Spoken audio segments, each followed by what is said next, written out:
Awakening with Brahma Kumaris. Namaskar. Welcome to Awakening with Brahma Kumaris. Welcome, sister. Om Shanti. Om Shanti. Welcome to Being Love. Thank you so much. Being Love की पिछले episodes में बात कर रहे थे हम. जैसे मैंने कहा था कि मेरा ग्रैंड चाइल्ड, मेरी बेटी का बेटा, 11 महीने का बच्चा, और सिर्फ मैं लिफ्ट में आपसे कह रहा था कि भाई उसकी उंगली ना आ जाए. मैंने उसकी मेड को डांट दिया कि आप देखो तो सही बच्चे. वो इतनी देर तक उदास और मतलब जैसे उसे नहीं मुरझा जाना कहते हैं, फूल मुरझा जाता है, बहुत देर तक उसको तकलीफ रही. तो मैं यही सोच रहा था कि मतलब इतने छोटे बच्चे को भी इतनी बात का असर हो जाता है, और अगर उससे डायरेक्ट बात भी ना करो, किसी और से भी मैं कर रहा हूँ जरा सा ऊंचा, और वो सुन ले, तो उसको इफेक्ट हो जाता है. जो आत्मा हमारे घर आई है, एक है वो अपने पास्ट के संस्कार लेकर आई है. अब जैसे आपने कहा कि ये 11 महीने का बच्चा है, लेकिन इसके सामने थोड़ा सा भी कोई ऊंची आवाज में बोले या कोई थोड़ा आपस में किसी की कॉन्फ्लिक्ट हो रही है, आर्ग्यूमेंट हो रही है, उसका भी वो जल्दी से डिस्टर्ब हो जाता है. सेम लेवल ऑफ डिस्टर्बेंस हमें हर बच्चे में नहीं दिखाई देगा. ये भी सोल टू सोल डिफरेंट होगा, ये डिफरेंट होगा.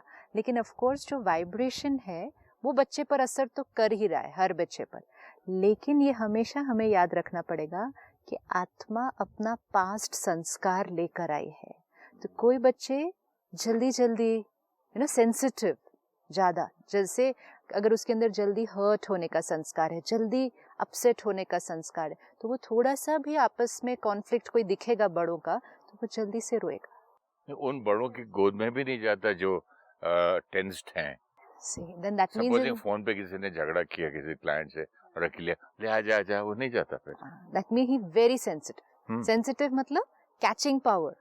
Very sensitive. जो कहेंगे ना ये इंस्ट्रूमेंट बड़ा सेंसिटिव है कि थोड़ा सा भी कुछ. It's not a negative word. It's not a negative word. It's just that the catching power is very high.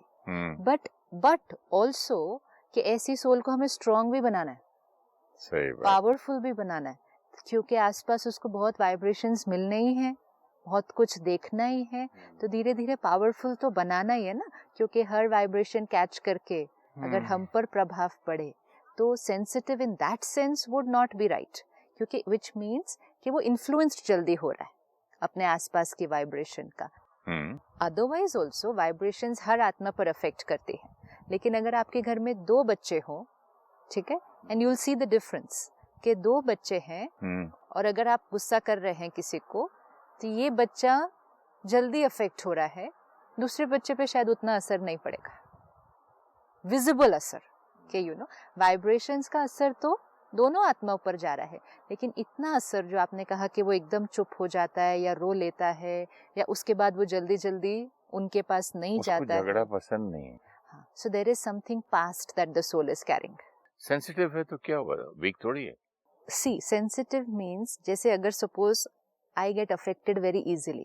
किसी ने कुछ कहा hurt, किसी ने कुछ कहा बुरा लग गया, किसी ने थोड़ा सा कुछ कहा गुस्सा आ गया, मतलब उसको सेंसिटिव ही कहेंगे ना, कि जल्दी जल्दी अफेक्ट हो जाना. तो वो जल्दी जल्दी अफेक्ट हो जाना इज नॉट स्ट्रेंथ. तो ये हमारी फैमिली से आया होगा उसको. इट डजंट मैटर कहाँ से आया है, आत्मा के पास वो संस्कार है.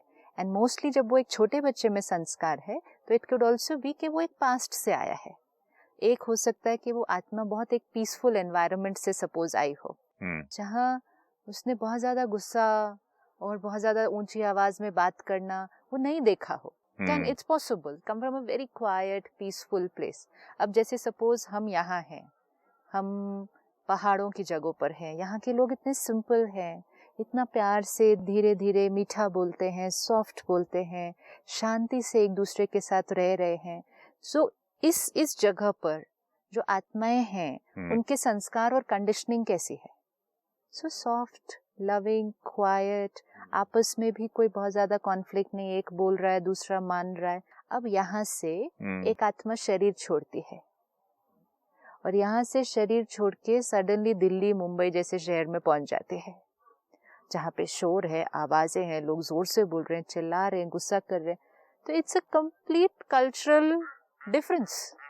उसने देखा नहीं, maybe a cultural shock too. It's a shock only, shock only. तो अभी उस आत्मा को नए एनवायरनमेंट को अडेप्ट करने में थोड़ा सा टाइम लगता है। जैसे हम देखेंगे कि आज हम अगर यहाँ पर हैं, कुल्लू में हैं, इस पहाड़ों में हैं, और हम यहाँ से दिल्ली जाएं पहली बार लाइफ में, तो हमारे लिए वो एक कल्चरल शॉक होगा ना, कि ये कैसे लोग बात करते हैं, इतनी ऊंची आवाज में कैसे एक दूसरे से बात करते हैं, ऐसा लगता है कि लड़ रहे हैं। सो इवन अगर अभी हम एक जगह से दूसरी जगह जाएं, so it's a cultural change. तो सिमिलरली आत्मा अगर यहाँ से कॉस्ट्यूम छोड़ एक नई जगह पर कॉस्ट्यूम ले, तो उसके लिए भी तो वो कल्चरल चेंज है। तो एक वो अडेप्ट करेंगे धीरे धीरे। ये होगा अगर वो उसका पास्ट संस्कार है। कई बार हो सकता है कि पास्ट में उस आत्मा ने कुछ अनुभव किया है, कुछ अनुभव।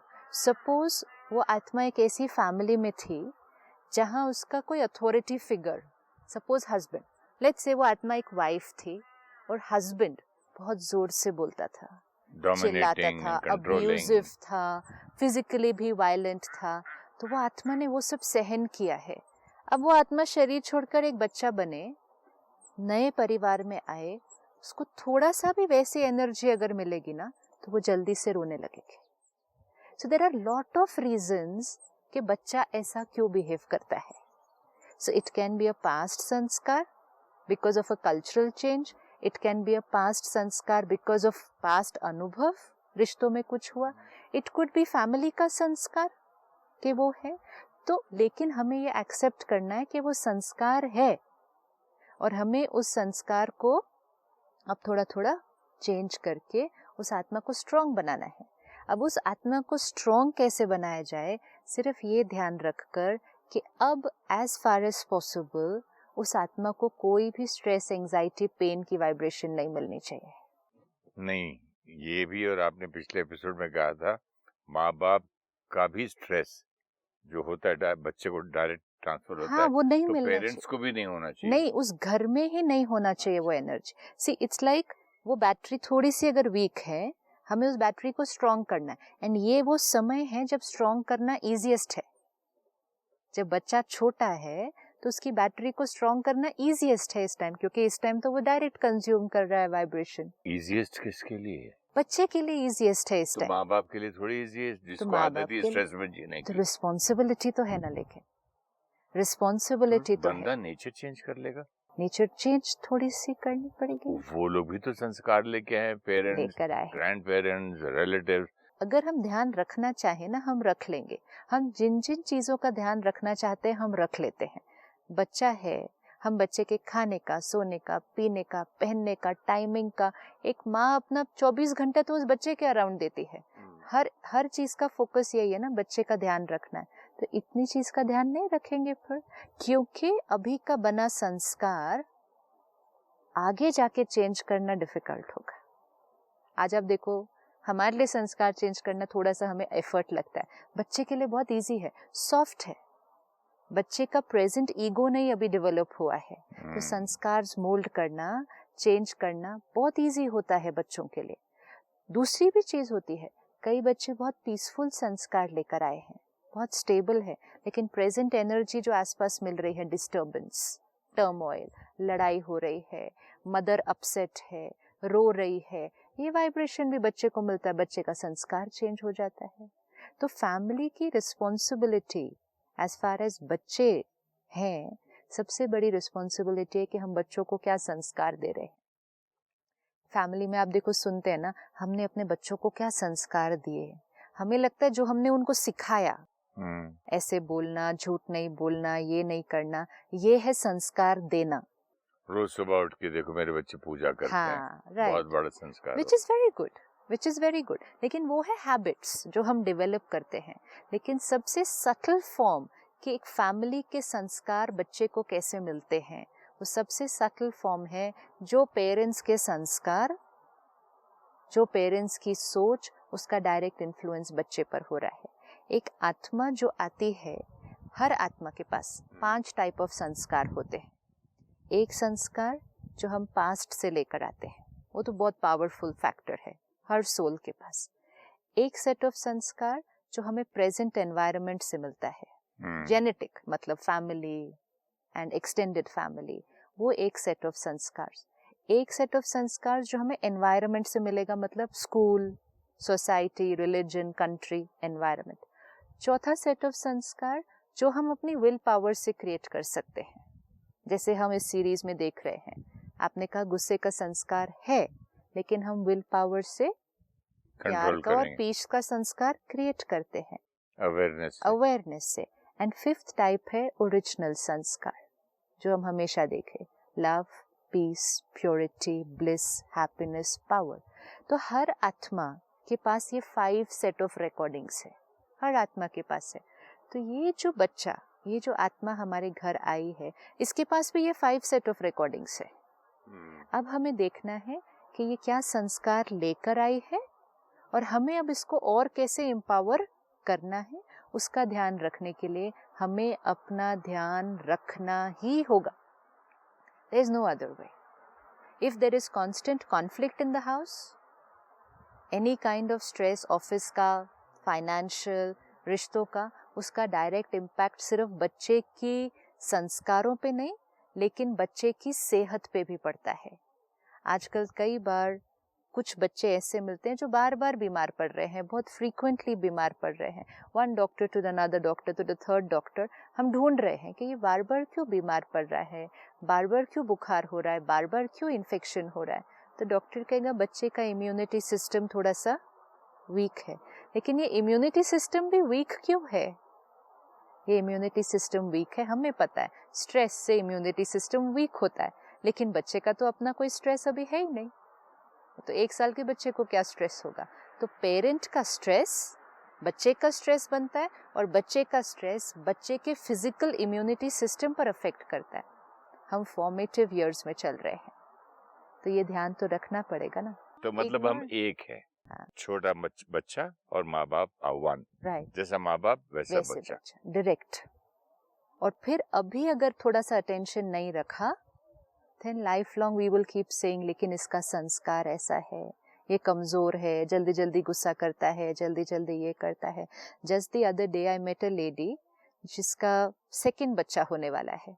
तो I was just explaining all this to her. I said गुस्सा ना करें ज्यादा. Generally I didn't know her, मुझे ये नहीं पता है उसका क्या संस्कार है. मैंने कहा ज्यादा गुस्सा ना करें, शांत रहे. कहती गुस्सा कैसे नहीं करें?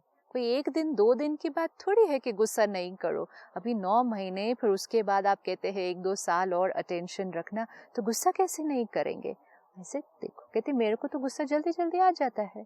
ऐसे देखो, थोड़ा ध्यान रखो ना, बेबी है तो कैसा आप ऐसे कर सकते हैं. तब उसने बताया, शी सेड मेरा जो फर्स्ट बच्चा है 4 साल का है, बहुत ज्यादा गुस्सा करता है. तो छोटी छोटी बात पे वो ऐसा रिएक्ट करता है, बट शी नेवर रियलाइज्ड कि वो जो गुस्सा बच्चा कर रहा है, it's because he got that संस्कार, दैट वाइब्रेशन फ्रॉम हर. तो आई सेड अब 2nd बेबी के लिए आप मेहनत कर सकते हैं ना उतना, तो ये हमें करना है. और अगर हम अपने फूड पर ध्यान रखें, क्योंकि जैसा अन्न वैसा मन, तो अगर ऐसे समय पर और आगे भी हम अन्न का ध्यान रखें कि जो मदर है या जो पेरेंट्स हैं दोनों, वो सात्विक अन्न लें. ऐसे समय पर सात्विक अन्न लेने से सात्विक मन रहना ईजियर हो जाता है, और आपका अन्न जो आप कंज्यूम कर रहे हैं वो बच्चे के भी मन और शरीर पर इफेक्ट डालने वाला है. ऐसे समय पर अगर हम तामसिक भोजन खाते हैं, so if you are consuming negative energy food, doctors तो बोलते हैं वाइन और सिगरेट से दूर रहो. वाइन एंड सिगरेट से तो टच भी नहीं करना है. वो तो ठीक, लेकिन वो नहीं जानते ना बाकी सात्विक बातें. अब वो अगर कहेंगे कि नॉनवेज आप ले सकते हैं या एग लेना चाहिए, they will say purely from the physical health point of view. यही बताएंगे ना वो कि फिजिकल हेल्थ के लिए लो. लेकिन स्पिरिचुअलिटी हमें ये सिखाती है कि वाइब्रेशंस ऑफ फूड. सिर्फ फिजिकल हेल्थ के लिए भी आजकल कितने साइंटिस्ट, कितने डॉक्टर्स कहते हैं कि जो जो चीज आपको नॉनवेज में मिलती है उससे ज्यादा वेज में मिलती है. अगर वो भी आप कन्विंस नहीं होते हैं, कहते नहीं नहीं ये तो देना ही है, ये तो खिलाना ही है, लेकिन फिर ये याद रखना है कि उसके साथ हम और क्या खिला रहे हैं. हम फिजिकली हो सकता है एनर्जिक फूड खिला रहे हो, लेकिन एनर्जी, इमोशनल एनर्जी वाइज वो लोएस्ट एनर्जी फूड है. क्योंकि जब हम नॉनवेज कंज्यूम करते हैं उस जानवर को जब कैप्टिविटी में रखा जाता है, and the kind of fear, anxiety वो एनिमल क्रिएट करता है उस कैप्टिविटी में, ये सारा फिनोमेना जो वो एनिमल क्रॉस करता है स्लॉटर से पहले, उसको खाना भी कम देते हैं हिसाब से। इट्स ऑल टॉर्चर ना, सारा टॉर्चर। नहीं देखते ना खर्चा कितना हो रहा है इस पे। एक एनिमल को ज्यादा खाना दे देंगे तो वो सस्ते में बिक जाएगा, तो जेब से पैसा जाएगा। yes. कितनी चीजें उनकी हिसाब किताब तो की। आप ये सोचो ज्यादा ना, हिलने नहीं देते, ज्यादा मूवमेंट करेगा फैट लूज करेगा, हाँ, तो वजन कम हो जाता है। राइट, बहुत सारा टॉर्चर तो वो होता है। बहुत सारी, अभी तो बहुत सारा कुछ पता चलता है कि इन एनिमल्स को किन कंडीशंस में रखा जाता है, एंड व्हेन वी रियलाइज कि वो भी आत्मा है, एंड वो जो फील कर रही है वो एनिमल, ये सारी फियर, एंजाइटी, हेट्रेड, वो एनिमल हेट्रेड भी तो क्रिएट करेगा। आपने जैसे कहा था लास्ट एपिसोड में, every thought affects every cell of the body, तो थॉट और फीलिंग्स और इमोशंस जानवर में भी हैं, तब भी उसके हर सेल में वो जाता होगा। तो जब हमने वो कंज्यूम किया भोजन, तो वी हैव टू अंडरस्टैंड कि हमने क्या क्या कंज्यूम किया। फिर साथ में लोग तो जहाँ ग्रेवयार्ड होता है उस पर घर नहीं बनाते हैं, बिकॉज वहाँ की वाइब्रेशंस अच्छी नहीं है। और कोई एक जगह मैंने बहुत सुंदर लाइन पढ़ी, मैंने उनसे किसी ने किसी से पूछा कि आप नॉनवेज क्यों नहीं खाते हैं, तो उसने बहुत सुंदर जवाब दिया, कहा my stomach is not a graveyard. How beautiful, see how beautiful. तो ये हम ध्यान रखें, क्योंकि हम अपने बच्चे के लिए कुछ भी करने के लिए रेडी हैं, तो हम अपने बच्चे को ये नेगेटिव एनर्जी फूड नहीं दे सकते। जब हम एक फ्यूनरल पे जाते हैं तो वहां से आने के बाद, इनफैक्ट वहां से आने के बाद क्या, वहां से निकलते उधर ही जहां हमने अंतिम संस्कार किया, वहां से अभी गेट से बाहर भी नहीं आते तो पहली चीज क्या करते हैं, हाथ धोते, पाँव धोते। क्यों धोते हैं, क्या धो रहे हैं, वाइब्रेशंस धो रहे हैं ना। जिस घर में डेथ होती है उस घर में भोजन नहीं बनता। ये सारे जो रस्म रिवाज मन भी तो इतने खराब होते हैं उस वक्त। मन तो अगले दिन भी खराब होगा ना, दर्द नहीं जाने वाला है, लेकिन ये नियम है कि जब तक वो शव घर में है वहाँ खाना नहीं बनेगा। फिर वो घर से जब बाहर निकलेगा फिर पूरे घर की धुलाई होगी, फिर भोजन बनेगा। दुख दर्द तो रहेगा अभी और, लेकिन जब तक वो बॉडी घर पे है तब तक खाना नहीं बनेगा। उसके पीछे कुछ लॉजिक होगा ना फिर कि टॉक्सिक है। आप उस समय पर उस वाइब्रेशन में खाना बना के नहीं सबको खिला सकते हैं उधर। एंड व्हाट अबाउट कि हम बॉडी को ही किसी और की अपने शरीर के अंदर डाल रहे हैं, वो टॉक्सिक नहीं है फिर। तो खुद ही हमें क्लैरिटी करनी होगी कि एनर्जी जो एक डेथ के बाद की एनर्जी है, डेथ है ना ये, एक डेथ के बाद की एनर्जी, डेड एनर्जी को, डेथ के बाद की कहीं तो पेनफुल डेथ, यस। अब डेथ के बाद की एनर्जी को हम लाइफ क्रिएट करने के लिए यूज कर रहे हैं। See, dead energy to create life, what will be the result, what are we doing? We should use vibrant living energy. आप स्प्राउट्स खाएं जिसकी हाईएस्ट एनर्जी है, एंड कहाँ डेड एनर्जी खा रहे हैं, एंड वो अपने को भी दे रहे हैं, एंड जो एक नई लाइफ क्रिएट होने वाली है उसकी फाउंडेशन में ही कौन सी एनर्जी डालते हैं। तो ये हमें थोड़ा सा ध्यान अगर हम रखें कि स्पिरिचुअली भी अपने बच्चे को हाईएस्ट एनर्जी फूड देना है हमने। एंड जैसे आपने कहा, any form of alcohol, any form of, कोई भी, देयर इज नो नीड कि हम इंटरनेट पे या डॉक्टर से जाके पूछें कि ये थोड़ा सा हम ले सकते हैं क्या, ऐसे टाइम पर ले सकते हैं। क्यों हम अपने अंदर एक बूंद भी, एक भी चीज ऐसी डालें जो हमारे बच्चे के लिए थोड़ी भी अच्छी नहीं है? क्यों डालें? क्या हम इतना भी सैक्रिफाइस नहीं कर सकते क्या थोड़े महीने के लिए? आगे तो पूरी जीवन कहते हैं हम अपने बच्चे के लिए सैक्रिफाइस कर रहे हैं, तो क्यों नहीं? We don't need to go and find out from anybody, किसी से भी नहीं पूछना है। जो चीज थोड़ी सी भी डैमेजिंग है वो ऐसे समय पर हमें कंज्यूम करनी नहीं है। तो सात्विक भोजन खाना चाहिए। सात्विक भोजन में भी कि जब वो खाना बन रहा है तो वो खाना बहुत अच्छी वाइब्रेशंस में बनना चाहिए। जो खाना बना रहा है आपके घर में उसको बड़े प्यार से, शांति से, अगर किचन में भजन लगा के एक बड़ा मंदिर जैसा वाइब्रेशन बना के उस स्थिति में भोजन बनाओ और फिर उस मदर को खाना चाहिए ये भोजन। ये छोटी छोटी चीजें लॉन्ग टर्म उस बच्चे के जीवन पर अफेक्ट डालने वाली है, लॉन्ग टर्म। ये हमें लगता है बहुत सटल है, इससे क्या फर्क पड़ने वाला है। अगर आप प्रसाद अपने बच्चे को रोज खिलाएं तो ये प्रसाद ही हो जाएगा ना। भगवान की याद में भोजन बनाओ, उसको भोग भी अगर लगाओ और फिर अपने खुद खाओ और उस बच्चे का शरीर उस प्रसाद से बनने दो, तो कहाँ डेड एनर्जी से उसका शरीर बनाना। भले एक ही बच्चा पैदा करें, लेकिन मेहनत से मतलब कितनी वो मेहनत, 2-3 मेहनत साल नहीं के है, बाद ये मेहनत भी नहीं है, ये एक इसको लाइफस्टाइल है। सैक्रिफाइस भी अगर आप you can't call it a sacrifice, it's a अपने लाइफस्टाइल। टेस्ट का सैक्रिफाइस, जिसको सिगरेट की आदत है जिस औरत को या बाकी चीजों की है, वो हटा के कुछ दिन के लिए अभी मतलब for the love of, Because you're writing right now, you have the power to write the destiny of the child.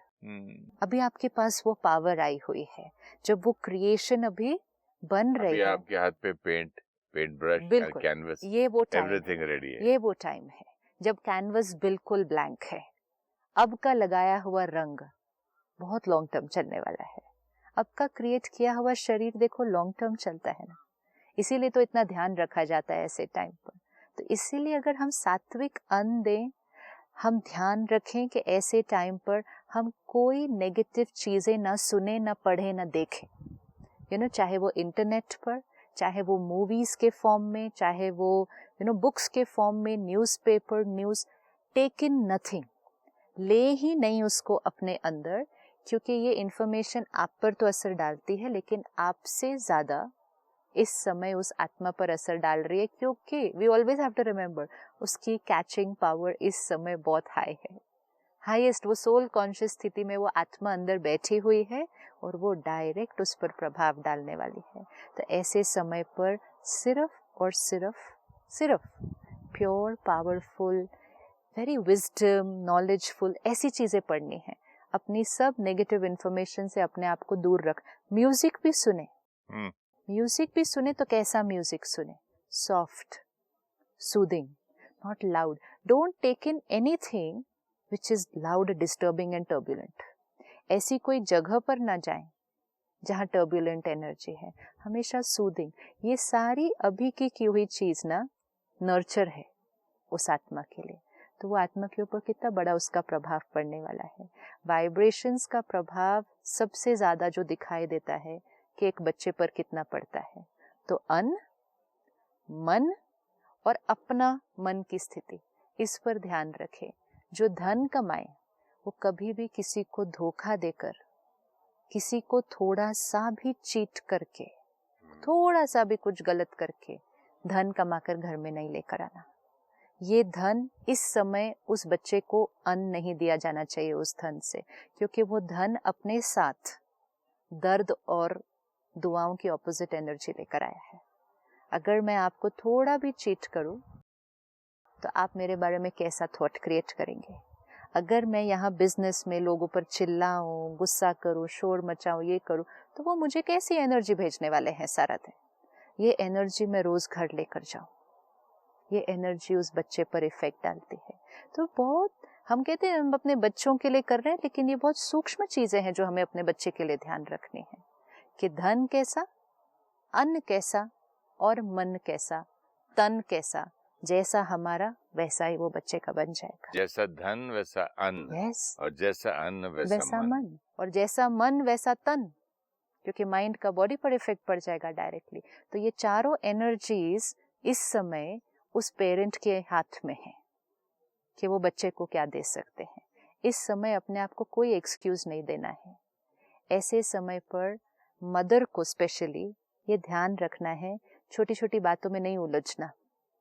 Suppose आप हस्बैंड के साथ, फैमिली के साथ, आपको छोटी छोटी बातें आती हैं जो पहले भी आती थी, अभी भी आती हैं, लेकिन ये टाइम पे you will have to tell yourself, बच्चे की हेल्थ मेरी फर्स्ट प्रायोरिटी है, तो मैं कॉन्फ्लिक्ट में नहीं जाऊंगी, मैं आर्ग्यू नहीं करूंगी, क्योंकि मेरे अंदर एक रिस्पॉन्सिबिलिटी क्रिएट हो रही है, मेरे को ध्यान रखना है।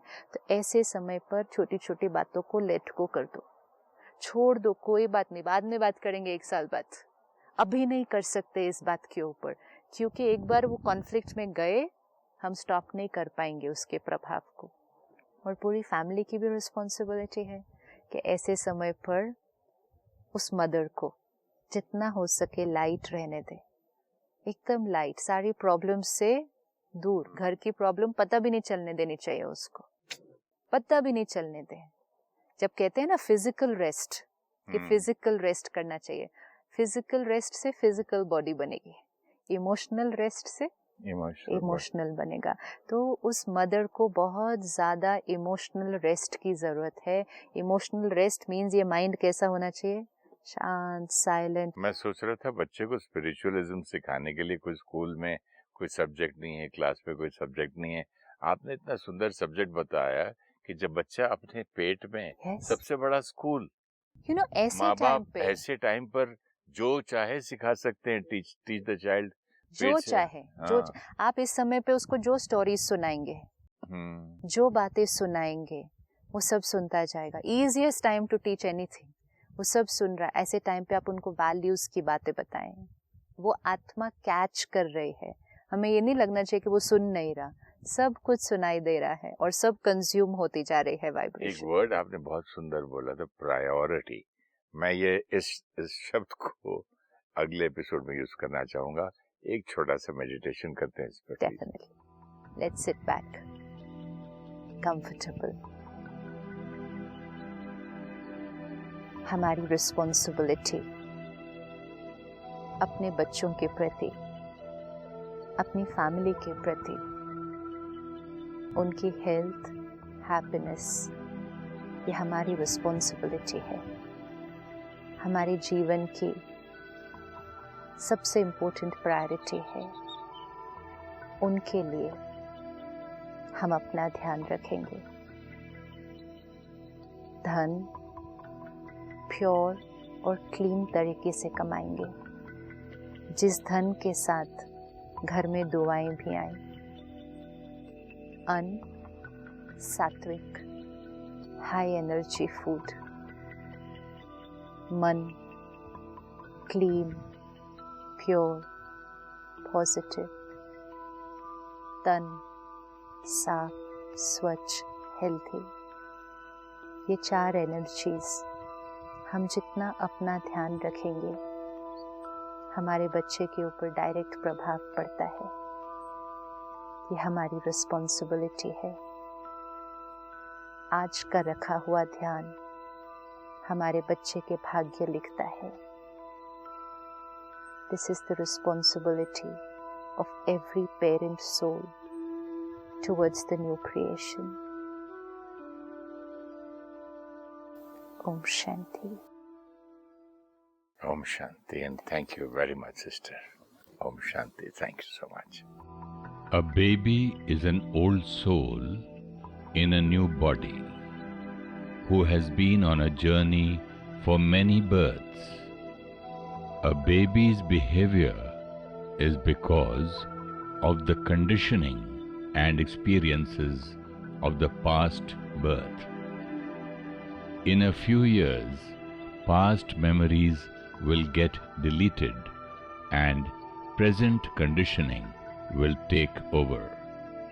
We need to take care of the present environment and vibrations. Every soul carries 5 types of sanskars. First is sanskars carried from past births.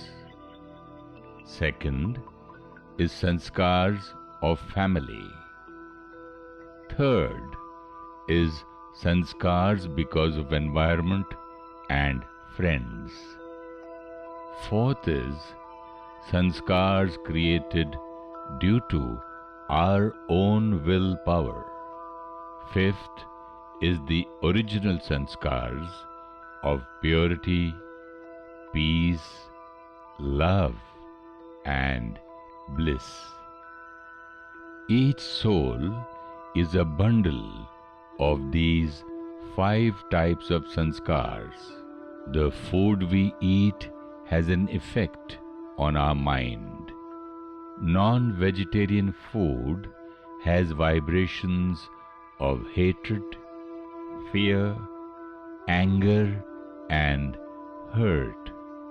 When we consume non-vegetarian food, we also consume these vibrations.